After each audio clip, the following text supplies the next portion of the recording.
followed by the Pledge of Allegiance.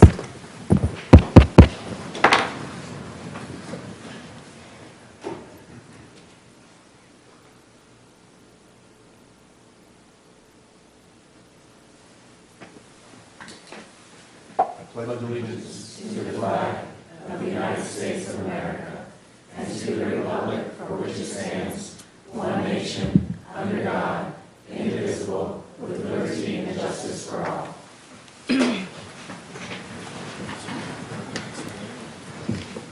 Roll call, please, Ms. Garza. Yes. Chairman Williams. Here. Vice Chairwoman Kiefer. Here. Mr. DeMaria. Here. Mr. Albright. Here.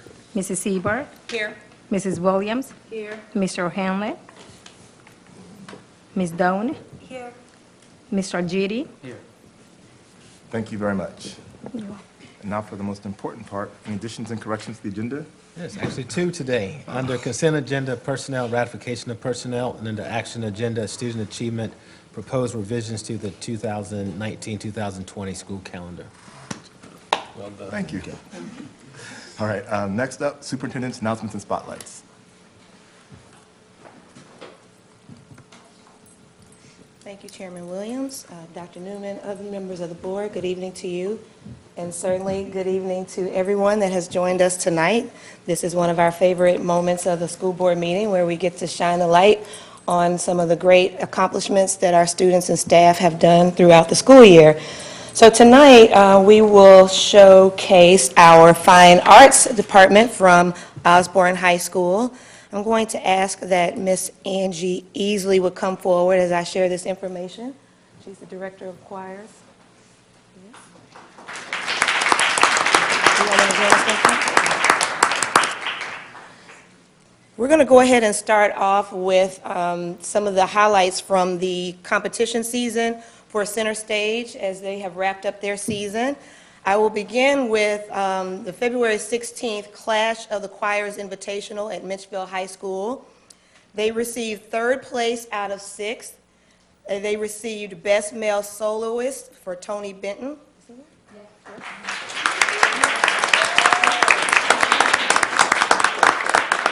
They also received the People's Choice Award, Best Show Band, Showmanship for Jordan Drake and Adriana Cota.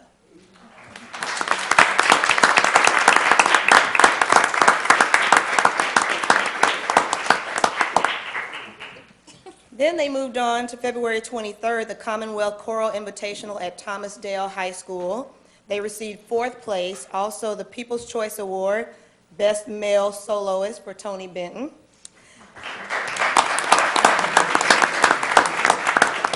And the Showmanship Award went to Tony Benton and Sage McAndrew.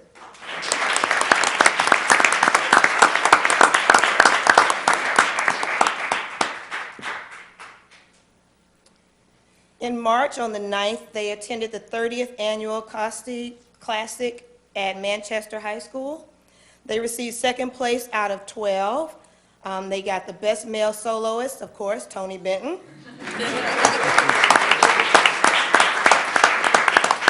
They also received Best Rhythm Section, and for Showmanship, it went to Jordan Drake and Megan Reed.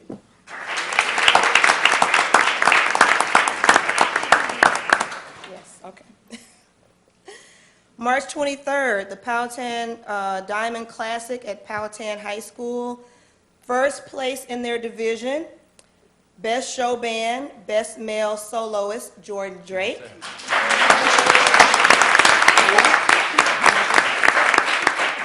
And for Showmanship, Daisha Otley and Tony Benton.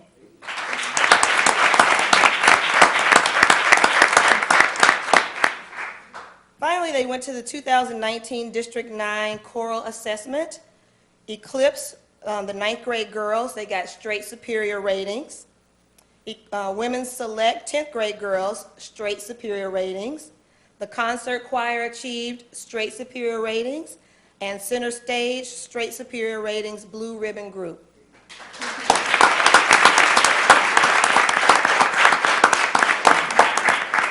Actually, we're going to have the rest of our choir members come on up and join the rest of them here.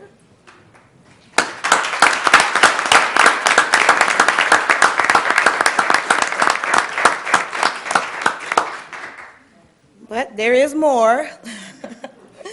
While we have our outstanding choral group here tonight, I want to remind you that we also recognized our talented band program at our last school board meeting.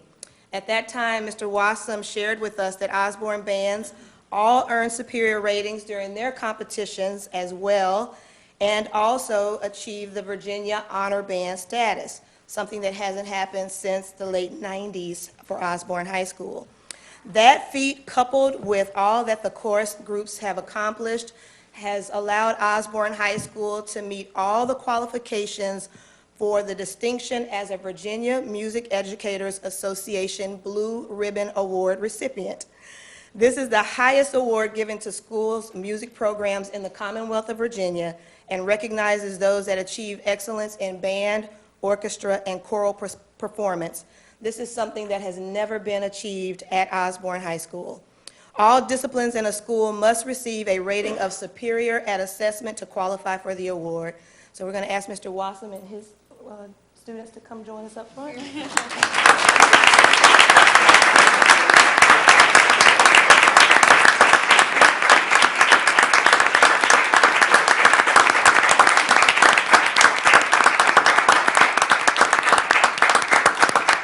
So as you can see, our fine arts team here has had a phenomenal year this year for their competition season. We are very, very proud of you all for representing not only Osborne High School, but Manassas City as a whole. So congratulations to all of you.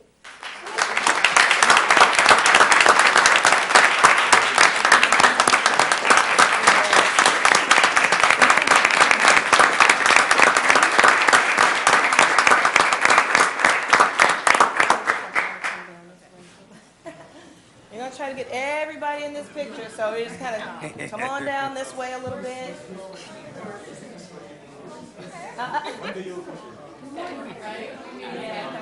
Yeah. In the way, so we just kind of, yeah, everybody kind of scoot down all the way down this way. Like right here, kind of wrap around this way. And make sure Miss Easley can be seen.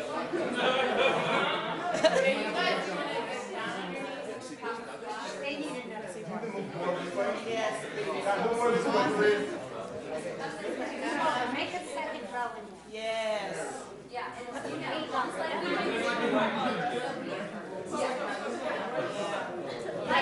Yeah, because this podium is kind of in the way there. So. Podium moves. All right. All right. I can see everyone except Dr. Newman. Yeah, that's it.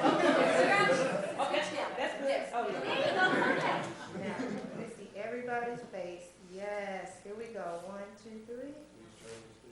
1, 2, 3. So Miss Albright clapping for you all too. Yes. One more. Yay. Good job.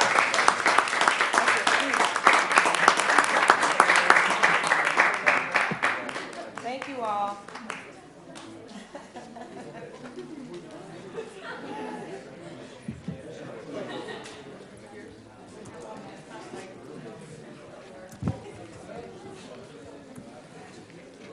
Congratulations, thank you.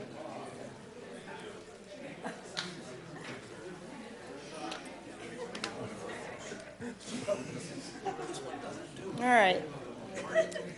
We have one more recognition for tonight.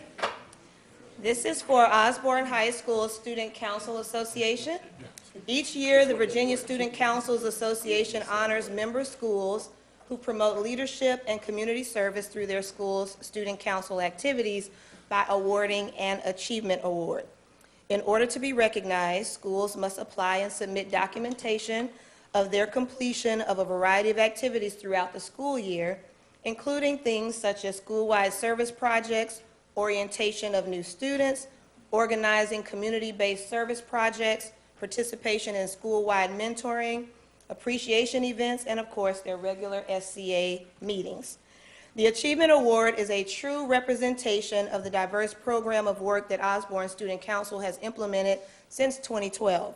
Tonight, Leon Sunga, president of Osborne's SCA leadership team, is here to accept this award on behalf of the student body.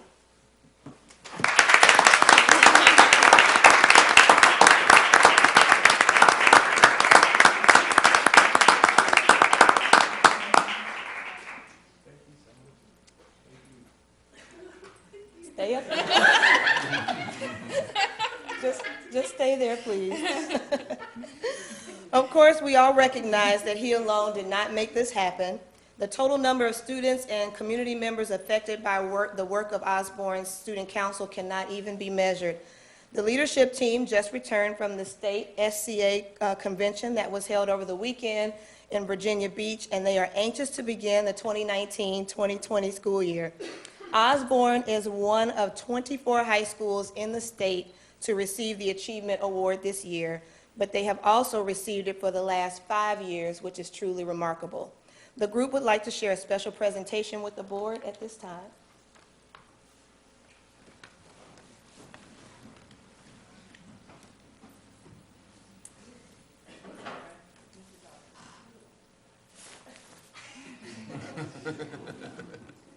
Okay, so we have like a special gift for all the school board members, and I just want to explain how this came apart. And at first, I'm in Miss Albrigh's class, leadership, and she was saying we need to come up with something for the school board, for our school board appreciation week. And I was like, hey, I could draw them. And she quickly shot it down. She was like, no, we need a better plan. I was like, all right, that's cool. Could you give me hair? How good are you? And then so later on, I was like, Miss Albright, I could really draw them as long as there's not 20 of them. I was like, I could do at least 10. She said, yeah, that's fine. There's only 7. I was like, okay, that's cool. So I've been in Miss Weaver's class. She's my art teacher, and I've been sketching everybody. Been working really hard for the past month or 2. I'm not sure how long it took. But I just really hope that y'all really like the painting that I took time to create for every one of y'all. I just want to say thank you for everything you've done for us. It's very nice.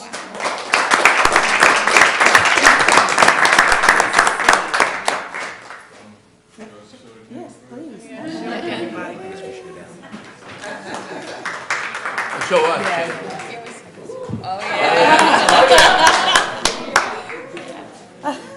Y'all shall come down and share. Yes. Okay. Everybody come down. Yes, ma'am.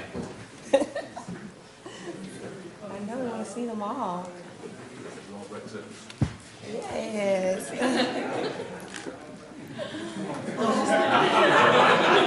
Kentucky?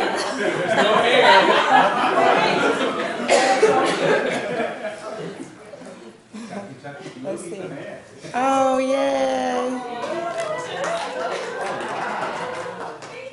As you can tell, we don't listen very well. But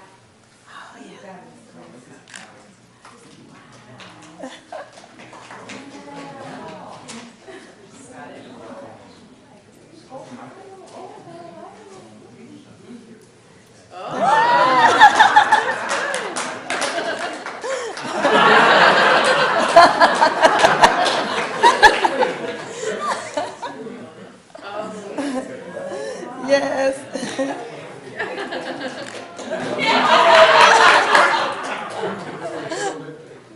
Just like it.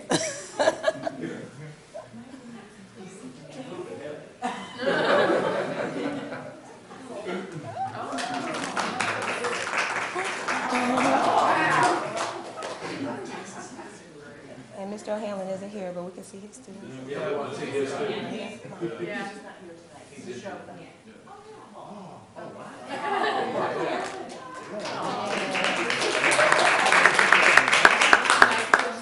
Video, like, just to connect.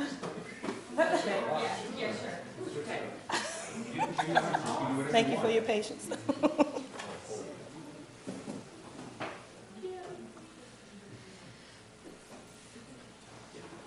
right. Wow. That's awesome. Thank you so much.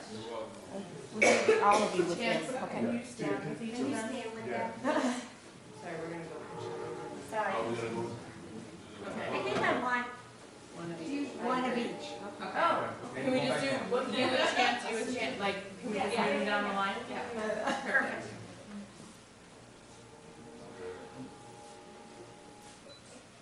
Okay. Now, if you get a chance to move them. Actually, one of the council with board too, so they're gonna come back down. You're gonna have to come back. Who's doing another? Okay. Oh, but nice. Yeah, we're gonna need you to stay right Yeah. there because of like,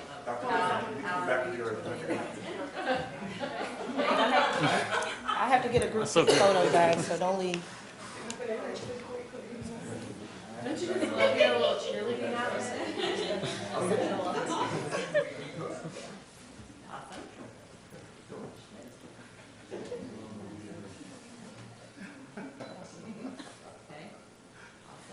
One more. This side. Do you like your tractor? Yeah, I like my tractor. With the big wheels. Yeah. Okay, now one group picture and then we'll leave. I did? Oh, I did. What do you want me to do with this? Just press that. I need y'all to get in, please. Get in there. Get in there. They can kneel. Yeah, you can kneel. And you sing Robin and I. Okay. Well, we never do I know you that. should. Okay, so let me Get mine? No, not yet. Smile, be happy. Happy, happy. Why doesn't Okay, it you go already then? took it, you already Then- took it. I don't know nothing about that. It's called a phone that's more than a 4. Okay, go get it. Yes, that's good, okay. Mike, we're doing that now. Board members, can you tilt, yeah, just, yeah, right there, that's good. Don't drop That's good, okay, here we go, 1, 2, 3. 1, 2, 3. Great, thank you.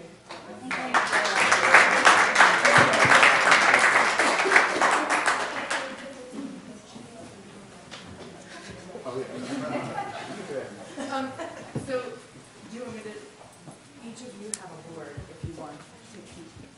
Oh, sure. Oh. Okay.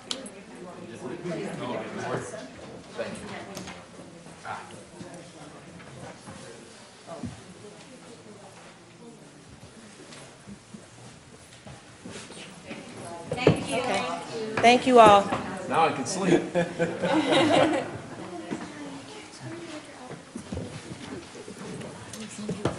Again, our talented students. Bye, guys. This concludes our recognitions for tonight. Thank you, and thank you all for your patience. Thank you. And before we progress on, I noticed that there's one councilwoman here. So, Councilwoman Davis Younger, thank you for being here. We appreciate it. Sorry we don't have a picture for you. We knew you were coming. You know, we would have hooked you up, but maybe next time. All right, that was awesome. Next on the agenda is board committee reports. Are there any board committee reports? Yeah? Awesome. Wow. Next, board member comments. We're moving pretty quickly. We will start off with Ms. Doane. Thank you. As the third marking period comes to a close, I feel the need to express the gratitude of my peers to the hardworking teachers for this quarter, who despite their busy schedules have managed to record accurate grades in an efficient manner and teach my peers. I encourage all students to also check the current grades to ensure all scores are accurate and assignments are completed. We're quickly coming to the close of our year, and in a reflection of the 2018-2019 school year, our school district has fostered an amazing environment of learning for all our students.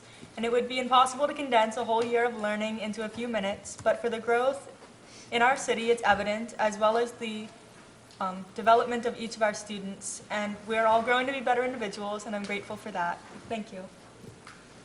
Thank you, Ms. Doane. Mr. Al-Jady. Thank you, Mr. Chairman. This Friday marks the last day of the third marking period, and it is crazy how fast this school year seemed to go by. For us seniors, it means that we are now approaching our final marking period before we walk across the stage for graduation, and that's crazy to think about.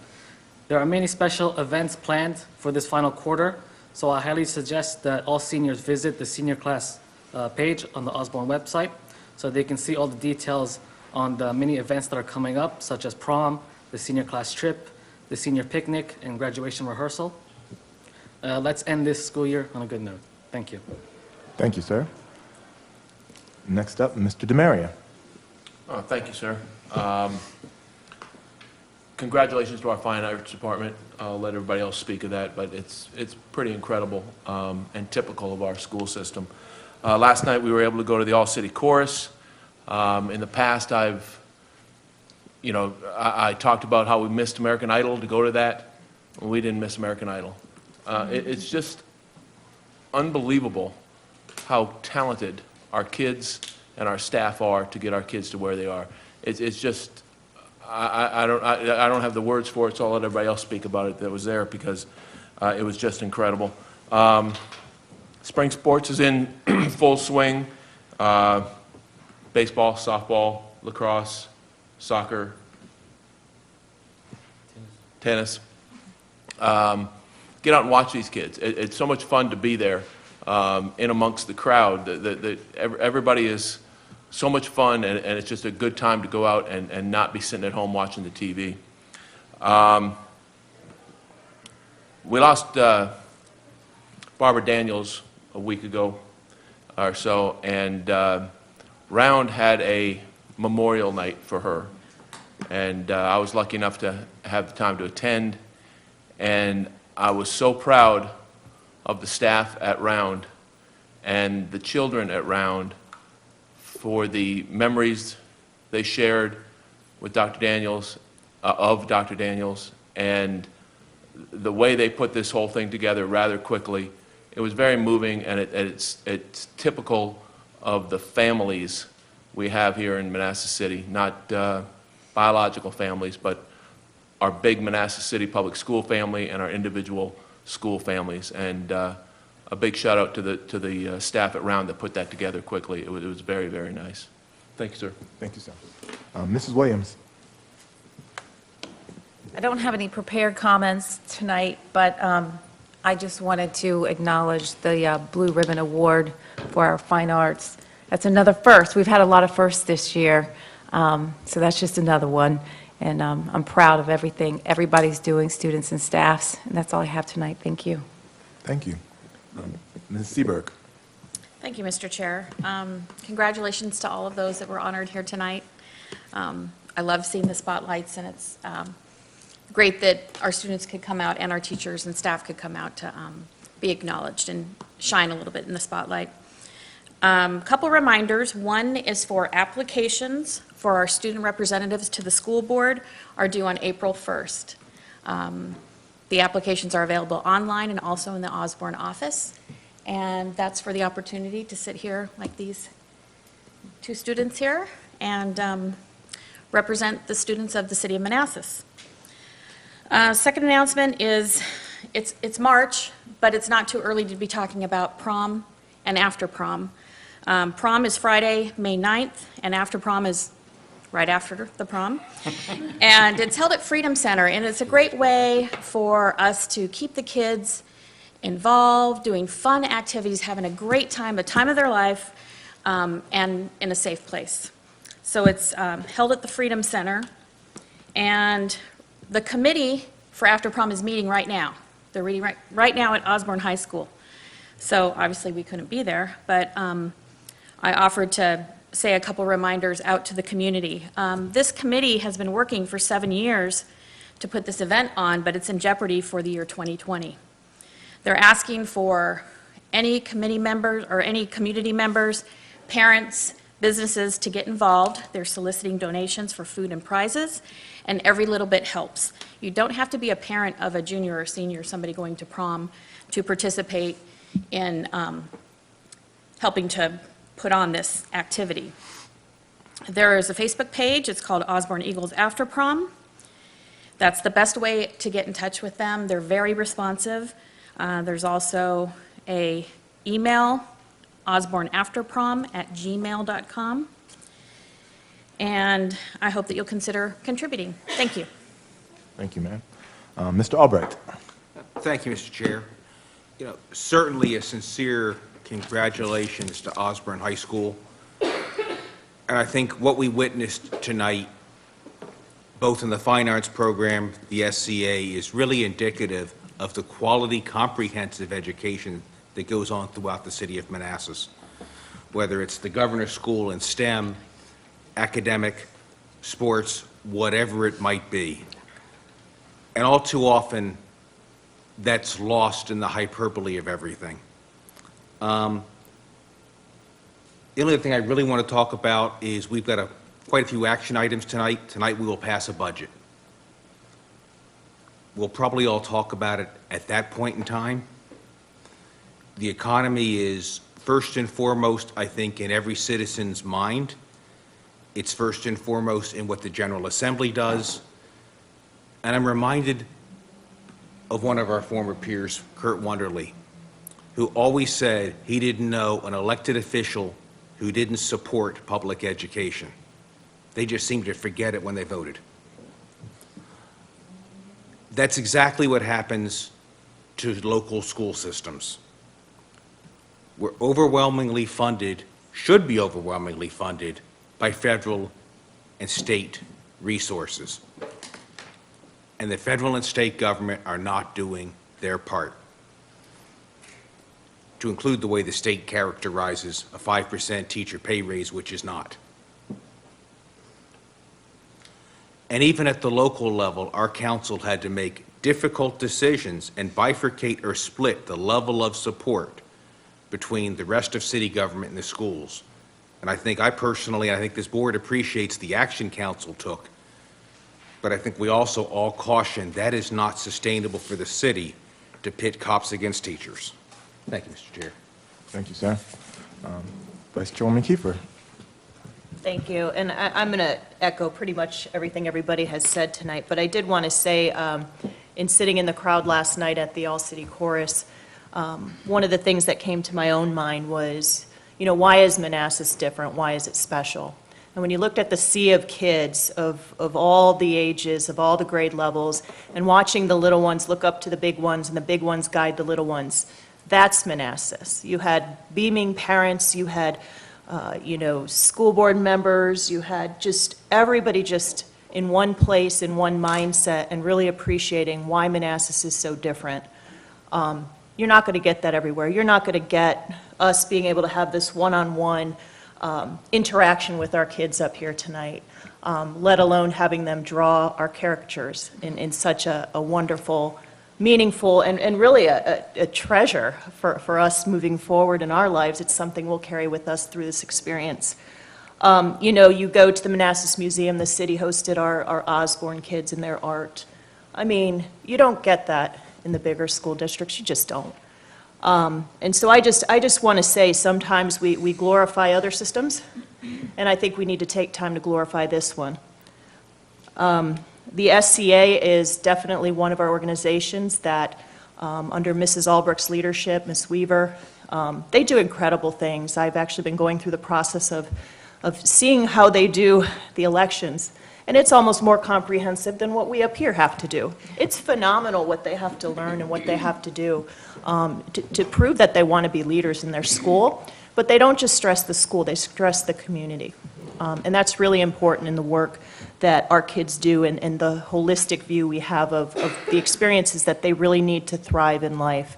And so for that, I'm very appreciative of the things we offer the kids. And lastly, the one thing I wanted to say was the budget process, as always, is very long. It's hard. And I just want to personally thank all the central office staff I know who are here tonight, and others who've been involved from principals and teachers and everybody else, to the community who have come out and their voices have made a difference in the conversations we've had as a board.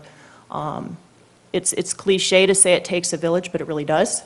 And again, I echo, you know, thanking the council. It hasn't been any easier on them than it has on us, and we look forward to our conversation with them next week. So thank you very much. Thank you. And I didn't have any comments, but I will say quickly, congratulations to the SCA.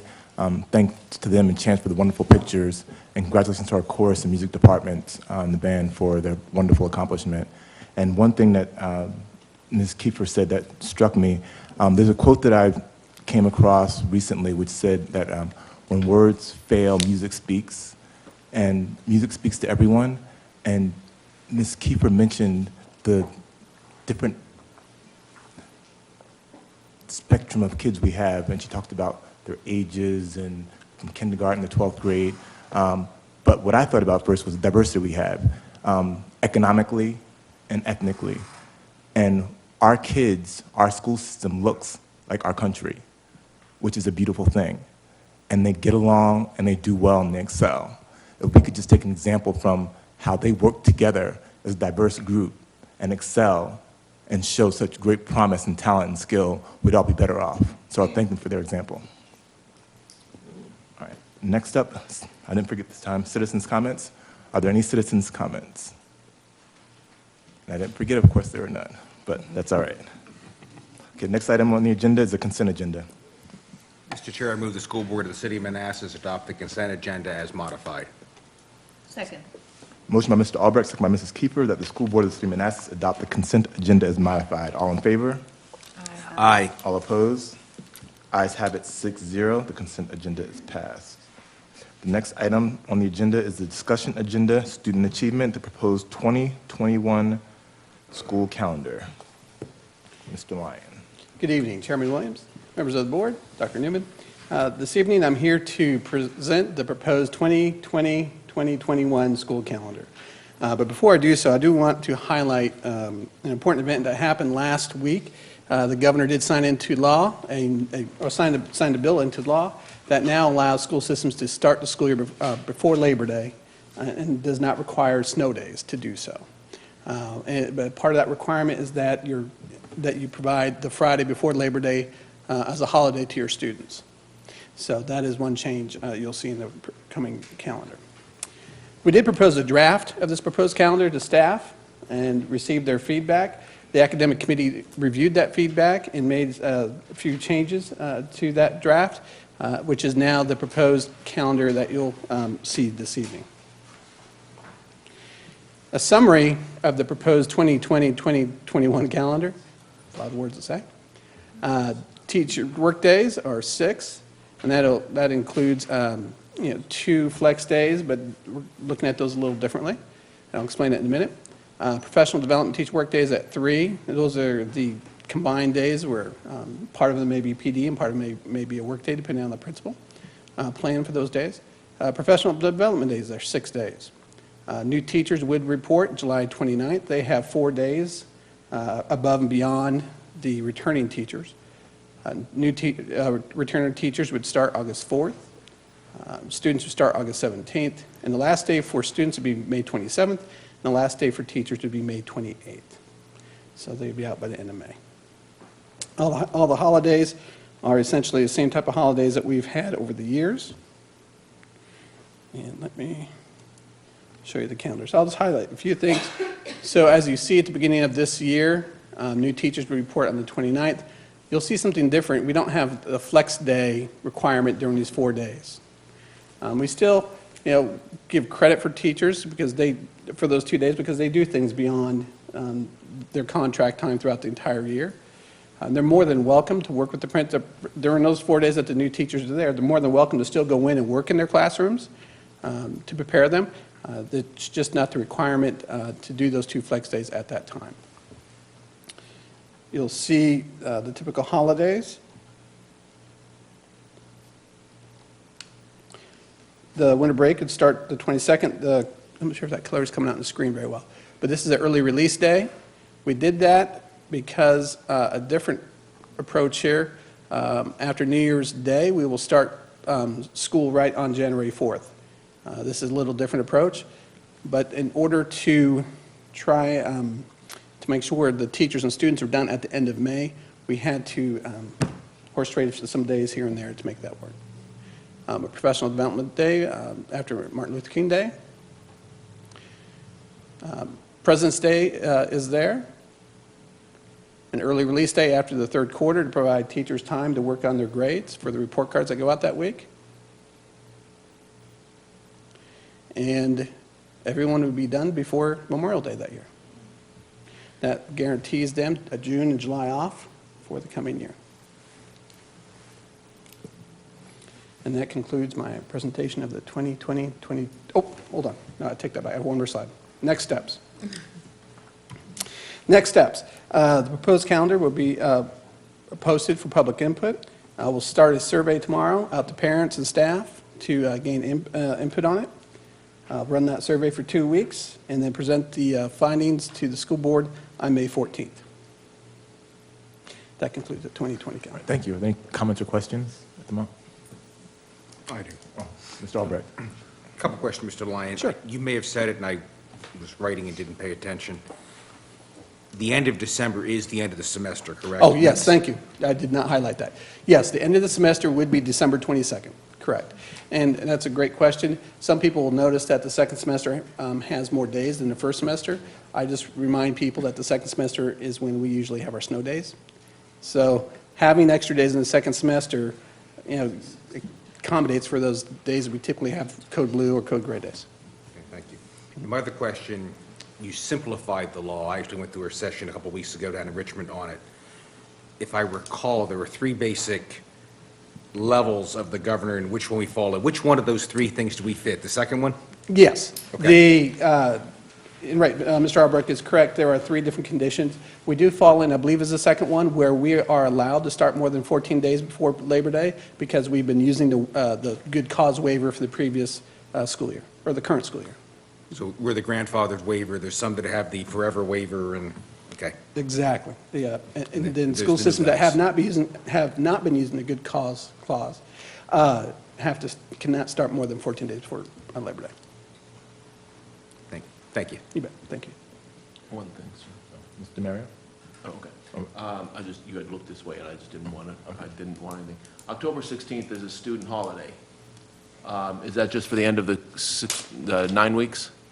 Correct. On October 16th, that's a teacher workday. Right. To provide them time to work on their grades and prepare their report cards. Okay, and it's just A student holiday, right. Okay. But it's a workday for the teachers. Okay, thank you. You bet. Okay.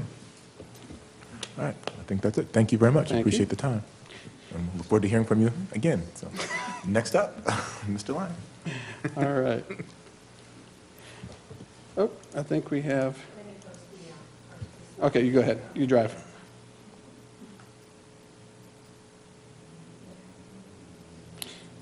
All right. No, I don't want Andy's presentation. That's a budget. Andy said I could do it, but that's all right. Look at Andy. That's fine. Go I ahead. think Knock yourself out. I've done I need it. the 1920 calendar, though. Down said, I'm That's the good. 2021. It'd be under act. Yeah, there we go. You're doing the same thing. There it is. Oh. Okay, so that's not it. Well, I can talk to you about it. The 2019-2020 calendar, the changes that I'm proposing there are simply to address the changes in the law for the Labor Day, that Friday before Labor Day. So we added that to the 1920 calendar. In doing so, we also, another thing we had to add was the presidential election, the presidential primary election day on March 3rd. We had to add that into the calendar. So those 2 changes did affect a couple things. One, the Friday before Labor Day is now a division close day in August, this coming August. The parent conference days are both early release days because I had to use the student holiday from that day to accommodate for the presidential election. And unfortunately, I had to take Veterans Day and change that to an instructional day to accommodate the Friday before Labor Day off for students and teachers.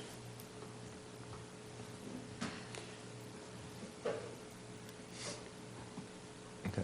May I have a motion? That's for me.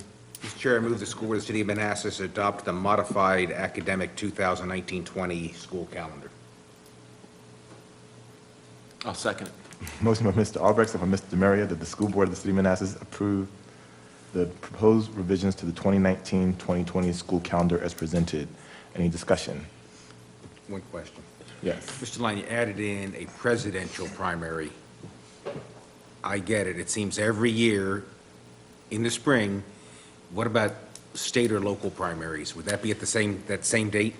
No, that's a different day, and that's why it was missed initially, because this is a separate primary election than the typical primary election, which is the second Tuesday in June. So we've got both in there now. Well, the nice thing about our earlier start now, That's right. our earlier start, we do not need to worry about the one in June anymore. Thank you. So the presidential primary will only be obviously every 4 years, so we don't have to worry about it thereafter. Ms. Williams, do you have something? No. Ms. Keefer? Mr. Maria? What's the last day of instruction and the last day for teachers? That would be the May 28th, that last Friday. Let me just forward That's this a a little bit. Friday. And Is that that is Friday? the instruction day? That would be the 29th, I believe, the last day, right. This is the last day for instruction, and last day for teachers, I believe, is June 1st. So they have to come back on Monday? Correct. That will be the last calendar like that, starting with 2020, 2021. That won't happen. 2020, 21? 2020, 2021. Okay. All right, so there's, yeah, it would be difficult then to add another day onto that in order to, especially with June 2nd being a primary. Yeah, right, and I didn't want to add a day at the front end to accommodate everything, because in any earlier start, things have already been set. Okay. Thank you, sir. Seabird? Okay, any other questions, discussion? If not, so we had a motion by Mr. Albright, second by Mr. Demaria, that we approve the proposed revisions to the 2019-2020 school calendar as presented. All in favor? Aye. All opposed? The ayes have it 6-0. The revision is approved. Thank you, sir. I just want to make sure I'm clear. I had to take President's Day away. Did I say Veterans Day? You said Veterans I'm Day. sorry, I said Veterans Day now. I know why. No, Veterans Day is still in place. It was President's Day I had to take away to accommodate. Yes, I apologize. Don't let that happen again. I had to Yeah, wonder you why. say You that were now asking that a the question. vote's, but now that the vote's been taken, that's fine. Okay. We got you. All right, Thank you. Thank you, Mr. Lyon. We appreciate it. thank you. Okay, next on the agenda, Finance and Operations, FY 2020 School Board Budget. It could be Mr. Lyon or Mr. Hawkins. I'm not sure which one. I guess it's Mr. Hawkins.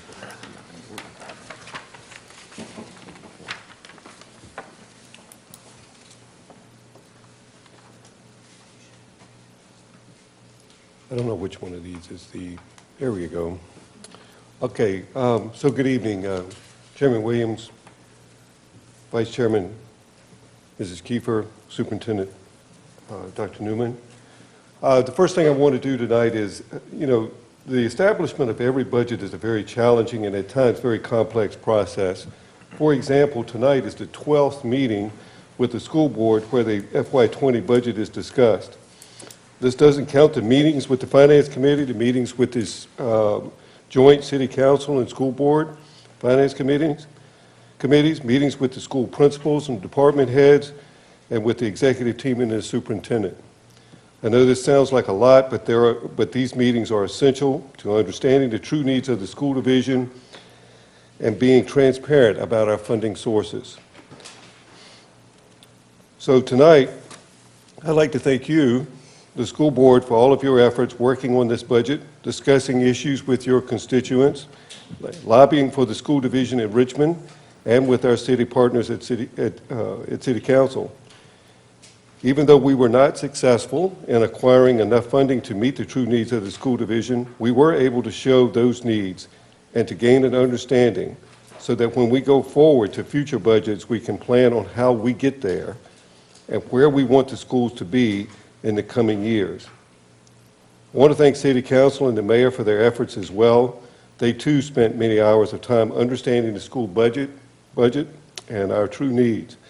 I believe we have established a good partnership as a foundation for future budgets.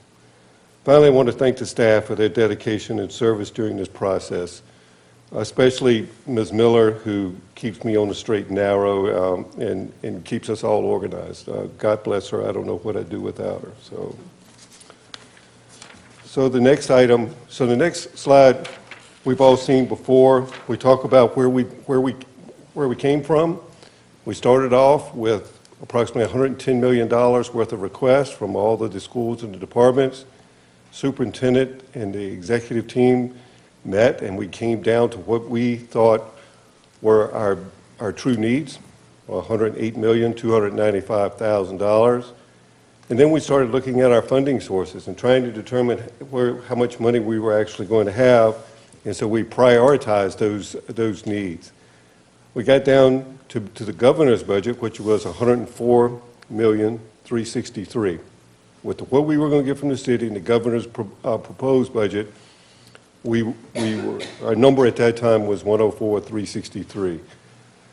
After the General Assembly met and adopted the budget, school division lost another $283,000, primarily due to the fact that while the General Assembly and the governor and everyone talk about how much they're going to give additional 5% increases to teachers, they started their contract period for teachers on September the 1st, not July the 1st, like every school division in the state of Virginia does. So that's when we talk about, later on in the presentation, I'll show a slide that says that we had to fund unfunded mandates from the state, and that's exactly what that is.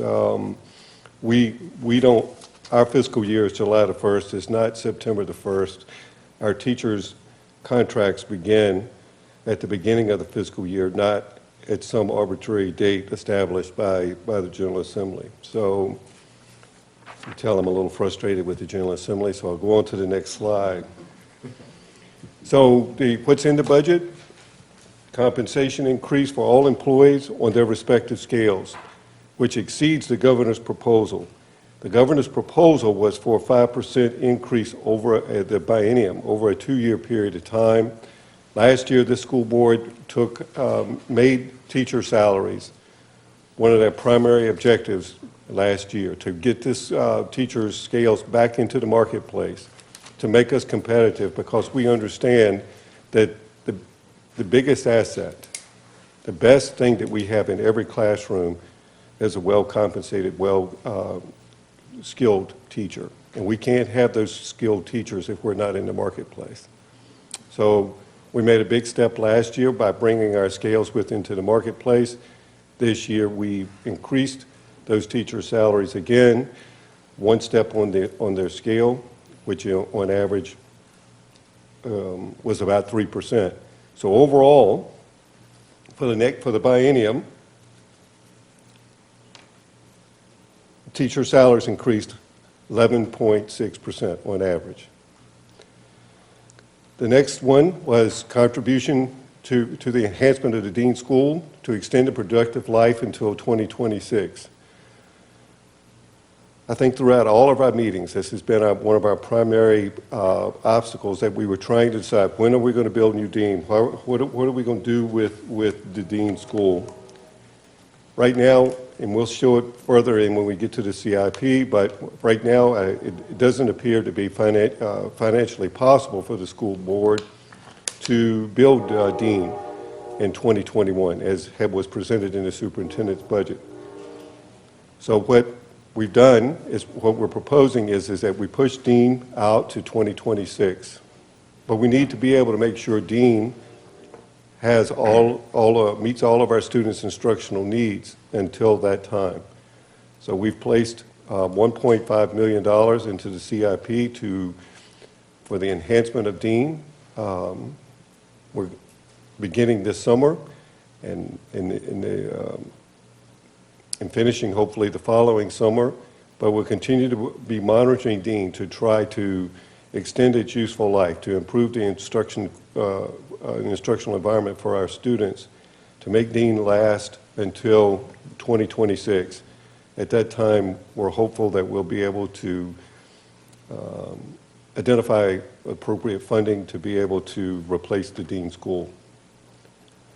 One of the things, the next item was one of the things that was discussed and brought forward by some of our employees and members of our community were the adding of an increased school board contribution for part-time employee health insurance, increase the contribution for their health insurance.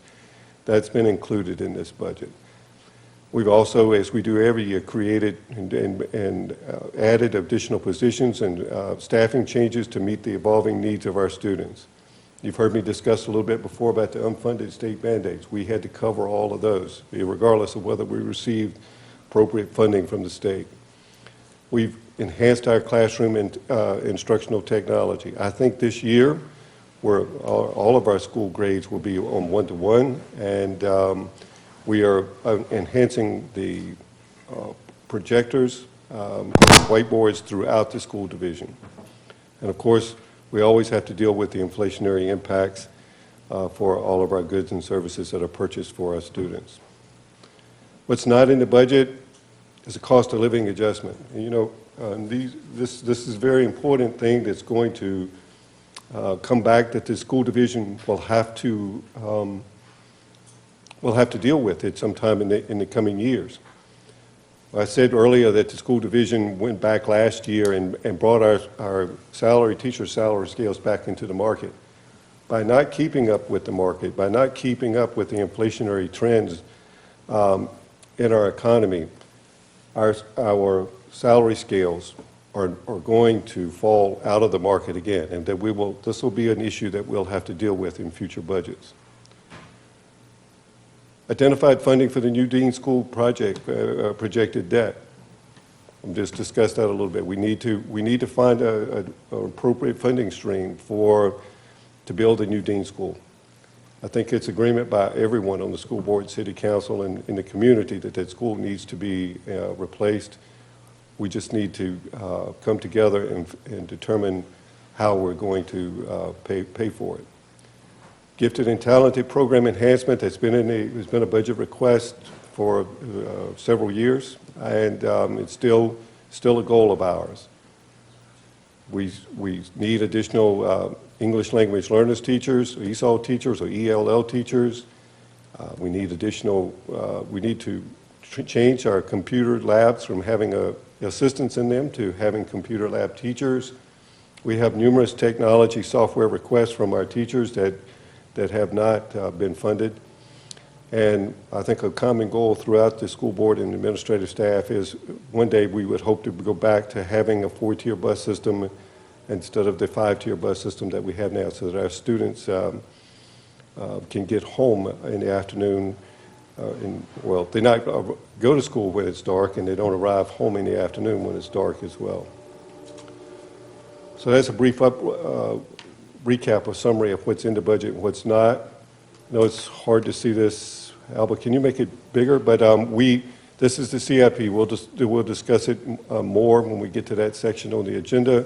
But main important things that we have in there is where we are continuing to keep our bus fleet up to date and within DOE, Virginia Department of Education guidelines. We continue to have our technology infrastructure maintained and updated every year. Also in this budget, we added additional funds, approximately $700,000 for additional classroom trailers should they be needed due to growth and due to the postponement of the Dean School. In the FY19 portion, you'll see $1.5 million. That's that $1.5 million that I mentioned as far as enhancement of the Dean School. And we have met with the principals and with the maintenance and facility staff this past week, outlining areas of concern, areas of where we think those improvements should be. We've also have in here approximately $2.2 million for replacement of the HVAC system at Round, and the following year, replacement of the roof at Mayfield. Those two projects will not, the Round School, as far as HVAC, will not be done this summer due to the shortened summer that we have due to the calendar change. We don't believe that we can take out the HVAC system and put a new one in and be ready to go by when the teachers start back around August the 1st. So those two projects will be done the following summer. So, Albert, can you click to the next one? I don't know why I can't do it. No, back to the PowerPoint.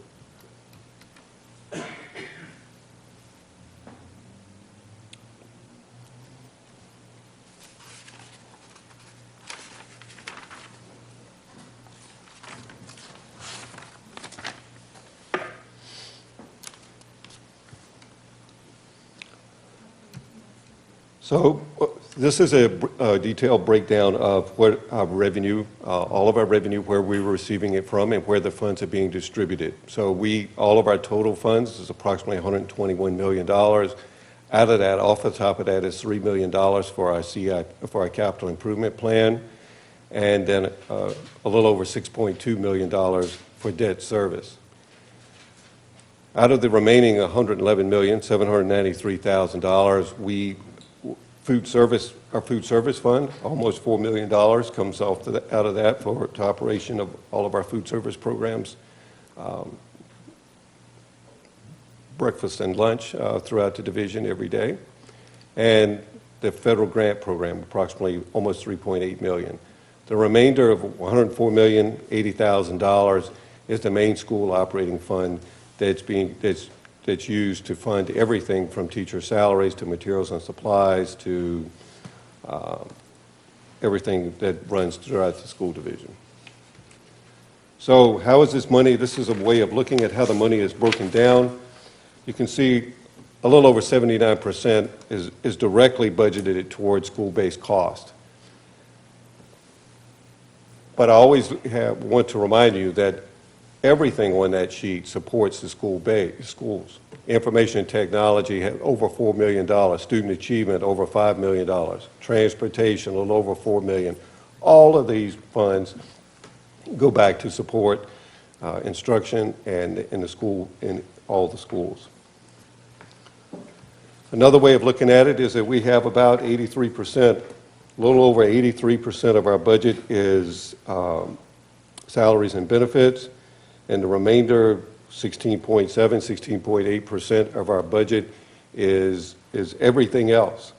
So we have a vast majority of our money is spent on teachers' salaries and benefits. We're a people-driven organization. This is no different than any other school division across the Commonwealth. We're not an outlier in this. Every school division looks like this. So where we are now, we've been through a lot of meetings, as you can tell, like I've mentioned before.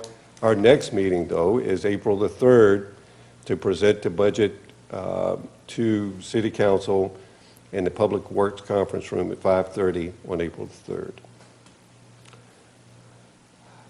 Are there any questions, concerns regarding the budget? May I have a motion? Mr. Chair, I move the school board of the city of Manassas adopt the FY20 school budget, it's in here somewhere, in the amount of, there we go, $121,244,877, and authorize the school board chair to transmit these estimates to the City Council of Manassas in accordance with the school board policy and the Virginia State Code. Second. Motion by Mr. Albright, second by Mr. DeMaria, that the school board of the city of Manassas authorize the FY 2019-2020 budget as presented in the amount of $121,244,877, and authorize the school board chairman to transmit these estimates to the City Council of Manassas in accordance with school board policy and Virginia State Code. Is there any discussion? Sir. Mr. No. Thank you, Mr. Hawkins, and your entire staff, and all of our staff, and we say it all the time, but we truly do appreciate all the efforts that you and your staff and the staff at all of our schools and at central office put in, and everybody works on the budget. So we really appreciate that. You were, something you said you were correct on, you probably shouldn't rail on the state. That's what, we're here for. We've always got your back, and I'll discuss that now.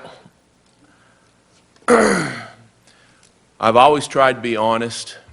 I've always tried to be truthful, transparent. I don't like anybody, especially politicians, who give the wrong impression purposely. The 5% for our teachers that the state is so lovingly giving us needs to be addressed. People need to know that that 5% is for standard of quality teachers, standard of quality positions. Our standard of quality teachers couldn't teach our 7,700 kids by themselves under no circumstances.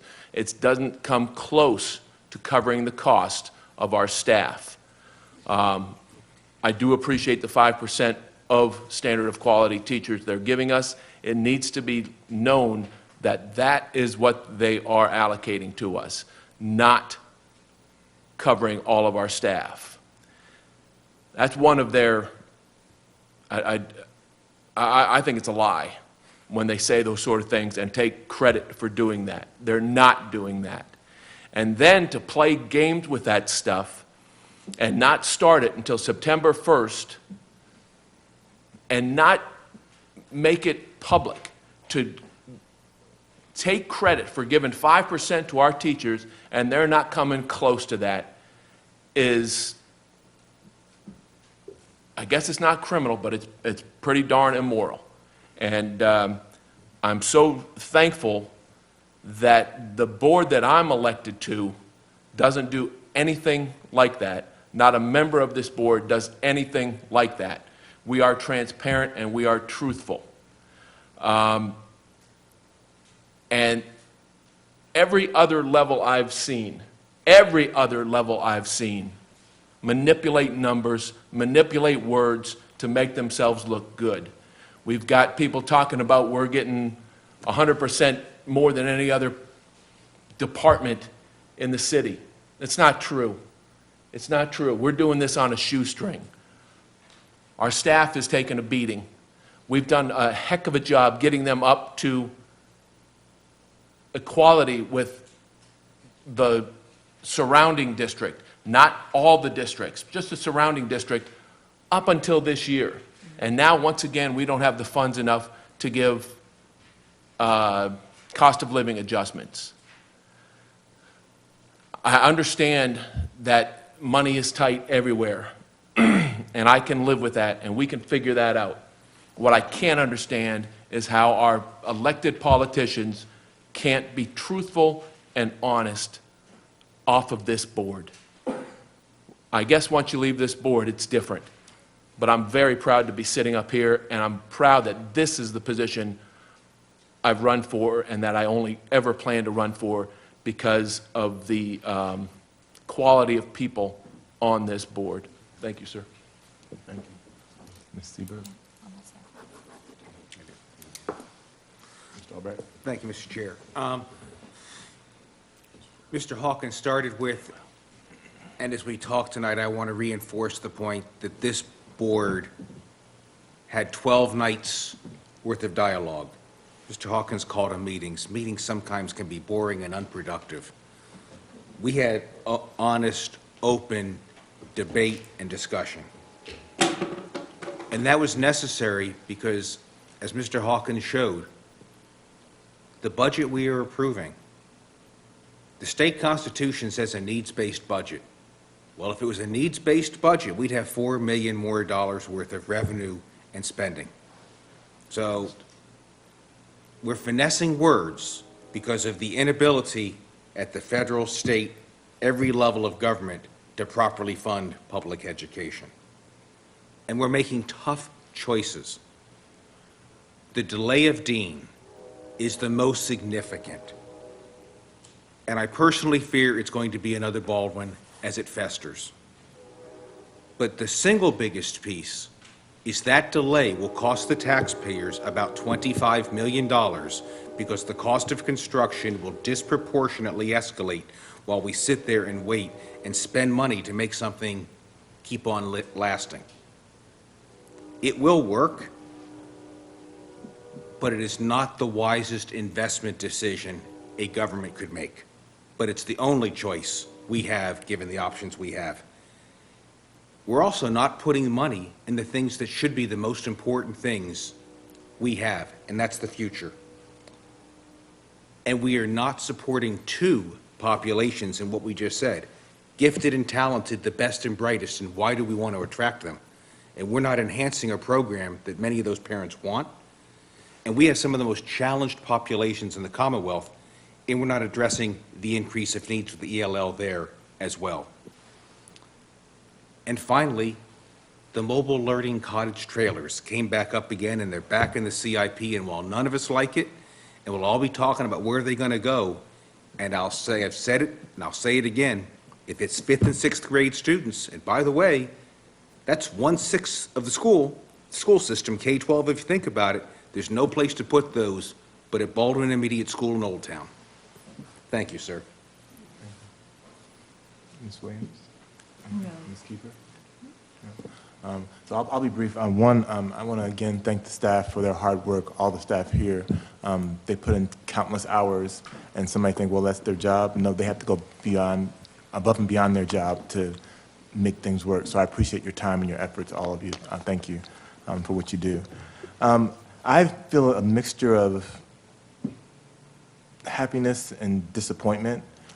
Happy because we were at least able to make the numbers work and do our legal duty, but disappointed because we don't have the funding, as was enumerated by Mr. DeMaria and Mr. Albright, to do what we need to do. And as I've told a couple of folks who've asked me about it, we're not a taxing body. We can't make it rain. We can't make money. We have to basically take what we've given and make it work. So hopefully going forward, citizens, politicians and other folks will see the money that we have, see what we need, especially the need to build a new dean and help us do that. So I'm sad that we're not providing the level of service that we could provide, but I am happy with the fact that we are doing our very best with what we have, and I'm proud of the folks on this board who worked hard on this, again, on staff, and the city council members who've helped us try to do the best we can. But if folks really care about education, they'll really have to go out and talk to their congressmen, talk to their neighbors, and make a difference.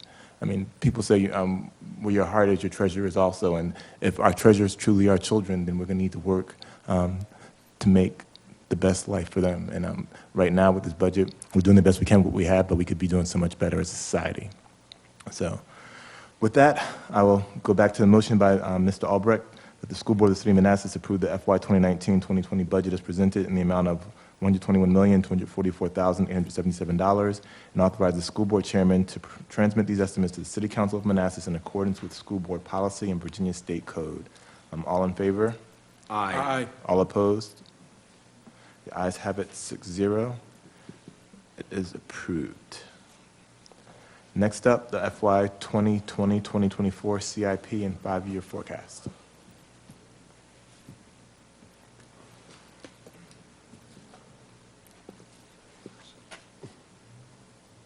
So we've already talked about the CIP, I think, but the 5-year forecast, make it a little, try to make, we're fighting each other. All right, so when you go to the top and you look at the state revenue is based off of exactly what we were told that we were going to get from, based on the General Assembly for FY 20. Going out, for the projections going out to 21 through 2026, we have increased the state revenue approximately, I think it's 2% for each year. Federal government funding is so unpredictable. We don't predict any growth, or we left that funding static throughout those years.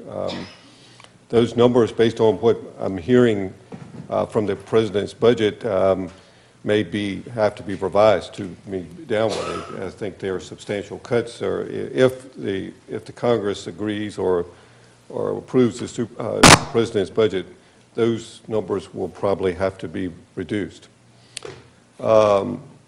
City revenue is based off of the revenue that was allocated, or the funding that was allocated to us by City Council this year. And it was a 3% increase over FY19, up from a 2.625% in previous years, or that was an agreement that we had in prior years. This year, even though we were not able to reach an agreement, another 3-year agreement, they did allocate a 3% increase this year. For projection purposes, we've assumed that we will have a 3% increase through 2021 all the way out, which may not end up being where it is. It all depends on actions taken by City Council. Our school operating fund, $104,080,000, is what we just shown throughout the budget. And if you go down further, you can see where we were anticipating about $100,000 worth of prior funds. We have $3 million set aside in the capital improvement fund and the debt service account. Our true debt service for the FY20 is $5,679,809, and we have energy performance contract and the capital leases of $520,000. Our debt service for the year, we have promised, or we have made a commitment to ourselves that we're going to keep our debt service account at 5752, or in total of 6348792. We're not going to be reduced below that amount of money. So what we've done is the difference between the 5752 and the 5679, we're putting into a debt service reserve account. So hopefully we will build up funds throughout the years, and you can see that by the time 2026 gets here, our debt service account will be reduced by almost $2 million, $1,992,000. That's the reason why we are predicting or projecting right now that will be the best case scenario, or the closest time in the future where we will have our best chance of being able to fund a new dean school. All of these funds will be held and will be accumulated over the years, and hopefully we will be able to use those funds to buy down the dean project at that time. As you can see, throughout the years, we're projecting where we're going to be at. It looks like we start having issues out in 2024, 25, and 26. And this is without even building dean and the additional dean debt service that we're going to have. And the dean debt service will start after 2026. That's not included in here. And so you can see that even without finding funding for the new dean, the school board is either going to have to receive additional funding, or we will have to make additional cuts to our budget somewhere to be able to be in the black in 2024, 25, 26, and the years outgoing. This is not new to the school board or to the city council. We have, over many meetings that we've been to them, we have explained that our funding needed to be at 3.25%. And that to meet our history of our expenditures and what we believe are not even, I was going to say meeting our true needs, but it's not really meeting our true needs. It's basically dealing with inflationary factors, dealing with the teacher salary scales that have been in place, not even addressing our true needs. It would still be at 3.25%. Not receiving that amount of allocation over time, we will be draining out, we'll be using our budget. If cuts are not made, we'll start slipping into, will not be structurally balanced, and we will start beginning to use fund balance each year. And you can see by the time in 2024, 25, 26, we start running into negative numbers in those out years. So we will have to make a change at that time. Either we will have to have additional funding from either state or local governments, or we will have to make reductions in our instruction funding for instruction during that period.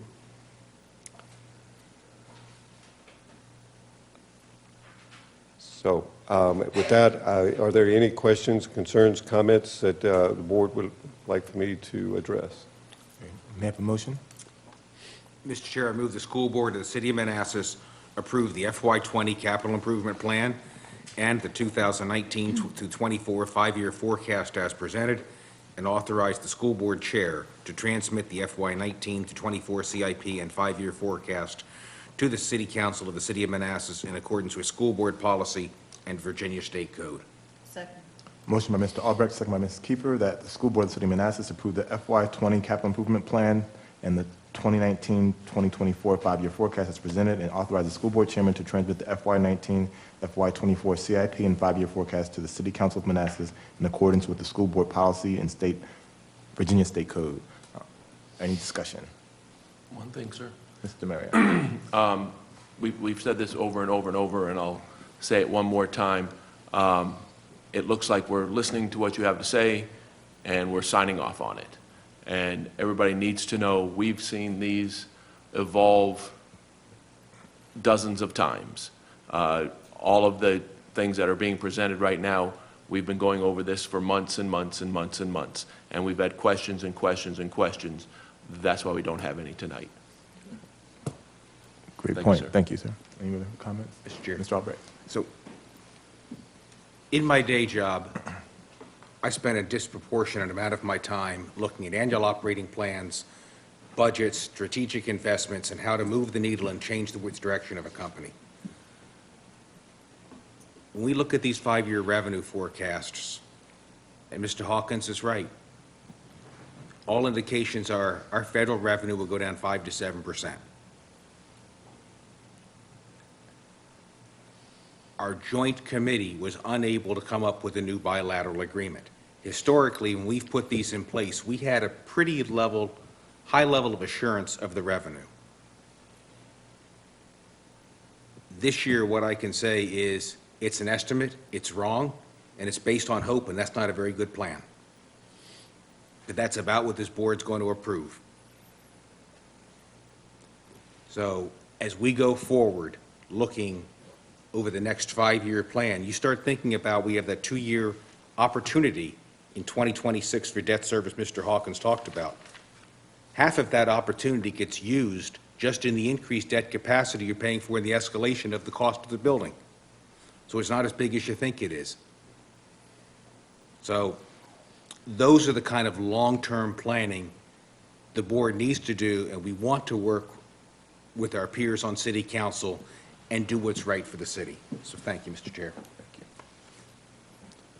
There are no comments. I'll go back to the motion by Mr. Albright, second by Mrs. Kiefer. The School Board of the City of Manassas approve the FY20 capital improvement plan and 2019-2024 five-year forecast is presented, and authorize the school board chairman to transmit the FY19, FY24 CIP and five-year forecast to the City Council of Manassas in accordance with the school board policy and Virginia State Code. All in favor? Aye. All opposed? Ayes have it, 6-0. The motion is approved. Next item on the agenda is personnel, the FY 2019-2020 salary schedule and compensation. Mrs. Wingfield.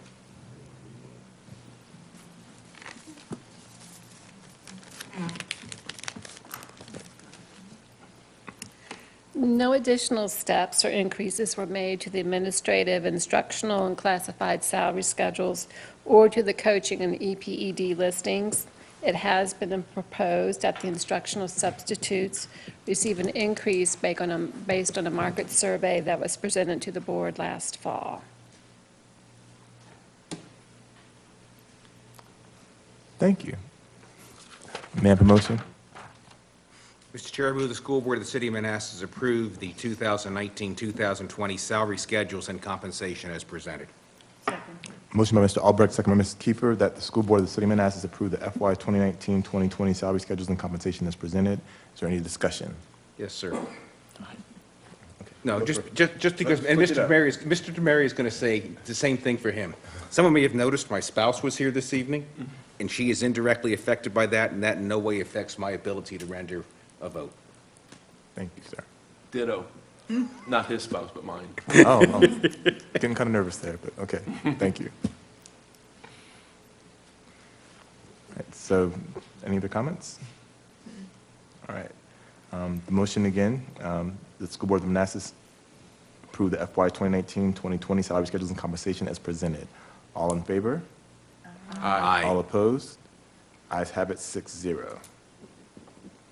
Thank you all. Next, proposed FY 2019 insurance plans and premiums. Ms. Wingfield again.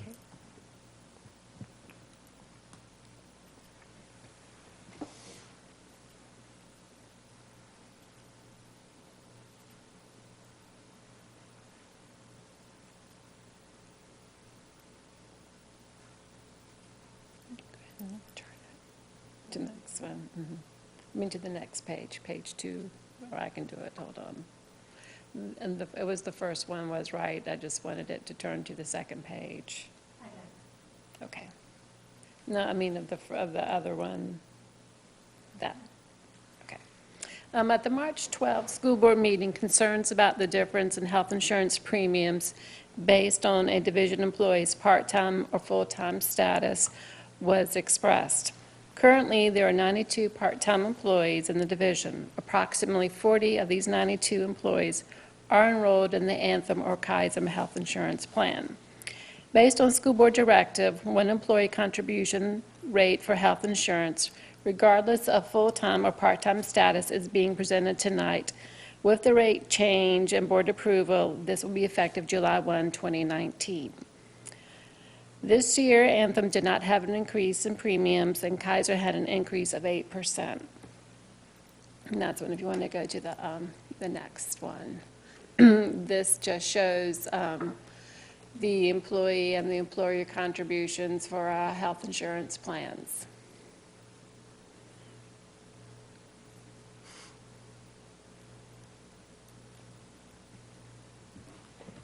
Thank you. May I have a motion, please? Mr. Chair, I move that the School Board of the City of Manassas approve the proposed fiscal year 2019 insurance plan and premiums as presented. Second. Motion by Mrs. Kiefer, second by Mr. Demaria, that the School Board of the City of Manassas approve the proposed FY 2019 insurance plans and premiums as presented. Any discussion? Yes, sir. Mr. Demaria. First off, we thank them all the time. Thank you for all your work, too, and your staff. We appreciate it very much. Everything, this is not easy either. Often we have people come ask us to do this, that, or the other thing. Most times, not always, most times they're good ideas. A lot of times we can't do them for one reason or another, law, money, whatever it might be. Our part-time employees came and asked us to help them with their health insurance. We were able to discuss it, figure it out, and get it done. And so I'm very proud of that, and I thank you for your work on that and this board's work on that. And the other thing is, this affects my wife, not yours, right? Correct. So this one's just mine, and in no way is that going to affect my vote on this. Thank you. Thank you, sir. But it could affect me, therefore I must disclose that I could be affected by this. Can't let me have it by myself, can you? But it's not going to impact my ability to render an impartial vote. Thank you, sir. Any other comments? First, I want to thank Mrs. Wingfield for your work on this. We threw you all for a loop at the last minute. I think Ms. Megan Mills, our benefits administrator. Well, thank you very much also for your work on this, because it's not simple to just turn a dime and try to figure things out, especially when things cost money and we don't have a lot of money to work with. So we really appreciate it because it's something that we felt passionately about as a board, and you all made it happen, so thank you. The presentation we had, as Ms. Demaria said, by some part-time employees was very compelling. Oftentimes we can't do what we like to do because we don't have the funds or the law or whatever other caveats that prevent us from doing things. In this case, we could. And when folks hear part-time employees, part-time does not mean lesser than. Dr. Newman, Ms. Seberg, and I had the opportunity to ride on one of our buses with one of our bus drivers recently in the morning, and I advise you all to do that. You know, it's kind of fun. Wake up in the morning real quick, seeing all those kids. And one thing that really strikes me, and I've always thought about this, but really strikes me and struck me at the moment, was that those drivers who are mainly affected by it, they play a huge role in our kids' lives. They're not part-time, they're full-time in terms of their effect and impact on our kids. And for some children, that may be the first smile they see during the day, the last smile they see at night, and they are really, really important and are a really important part of our school system and our family. So I'm glad that we were able to do something to hopefully help many of them out. So again, we really appreciate you all working at the last minute to turn on the dime, so to speak, and help us out, Mr. Hawkins and also Ms. Miller, for your work on this. So thank you, we appreciate it. All right, I'll go back to the motion that the School Board of the City of Manassas approve the FY 2019 insurance plans and premiums as presented. All in favor? Aye. All opposed? The ayes have it 6-0, and insurance plans and premiums motion is approved. Thank you all. Next up, we have a closed session proposed. Mr. Chair, I move that the School Board of the City of Manassas enter closed session pursuant to exemption from open meeting laws as allowed by Section 2.23711, Part A, Paragraph 1 of the Code of Virginia 1950 as amended for the following purpose. Section 2.23711, Part A, Paragraph 1, discussion of personnel matters and PERS 1819-0315. Second. Motion by Mr. Albright, second by Ms. Seberg, that the School Board of the City of Manassas enter a closed session pursuant to exemptions from open meetings allowed by Section 2.2-3711, Part A, Paragraph 1 of the Code of Virginia 1950 is amended for the following purposes: discussion of personnel matters and discussion of PERS 1819-0315. All in favor? Aye. All opposed? Ayes have it 6-0. We are entering closed session.